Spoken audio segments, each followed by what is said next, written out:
పూర్ణ పూర్ణ నీ ఆరోగ్యం ఇంకా మంచిగా కాలేదా? అవునండి. సరేపా మా డాక్టర్ దగ్గరికి పోదాం.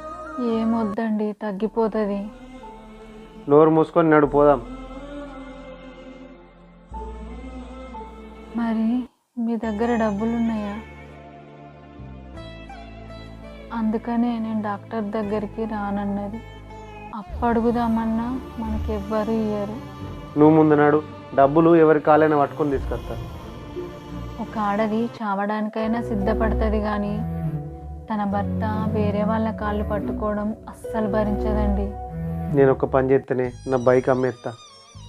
ఏం అవసరం లేదండి.